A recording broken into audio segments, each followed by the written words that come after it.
Hello and welcome to my presentation. I am Tanya Cochran and we are going to be making a lava lamp today, not with electric. So what we're going to need is a water bottle, some Alka-Seltzer tablets, preferably just one, and then we will need food coloring, vegetable oil, and some warm water.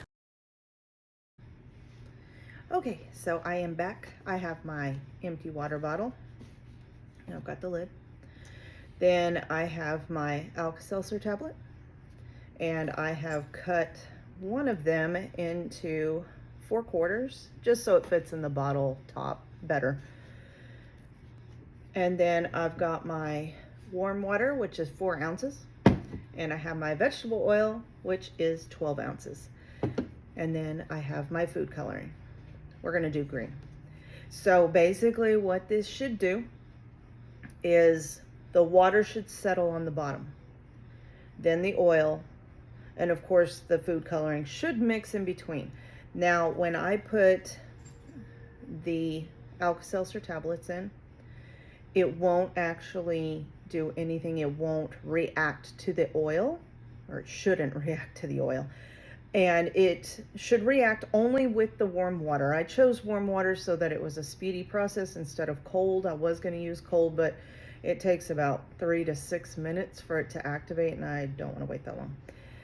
I don't think you want to wait that long either. So when these little tablets hit the water, though it's going to be warm, it'll activate in cold water too.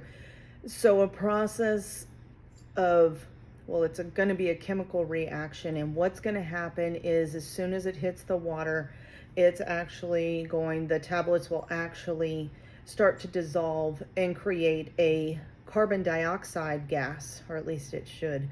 And the bubbles will rise, the carbon dioxide bubbles, and it should go all the way to the top, and then at the top will release the carbon dioxide, and then they should sink back down, and that will give you the effect of the bubbles going up and down from the carbon dioxide with the chemical reaction to this. So I'm hoping that it works. It should work.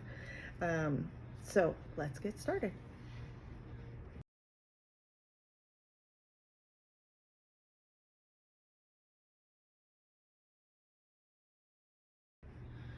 Okay, so what I'm going to do is I'm going to pour my 4 ounces of water in here. That may be too much. It is warm water out of the tap. I didn't boil it or nothing.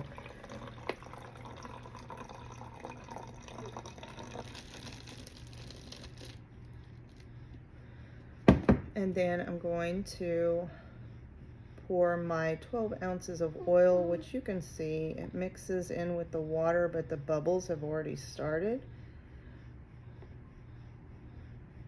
And it's kind of separating. The water is in the bottle, or in the bottom, sorry. And I'm going to add my couple of drops. And you see it sink, which is the food coloring. Now what I'm going to do is I'm going to drop my 4/4 of Alka-Seltzer into the bottom.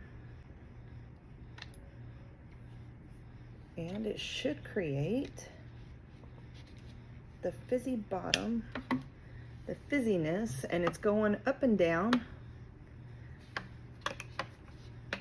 from,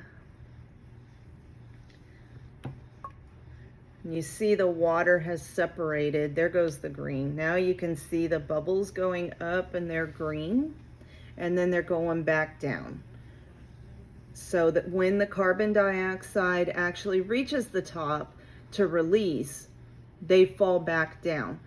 And the reason why the carbon dioxide travels up is because the oil is too dense, and the Alka-Seltzer actually just reacts with the water. That's where the chemical reaction is.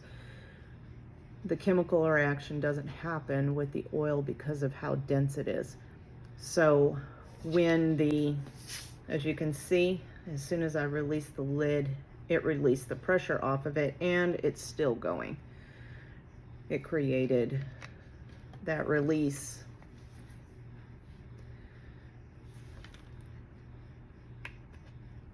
of carbon dioxide so it could breathe. And that is how you get a lava lamp without plugging it in. I hope you enjoyed.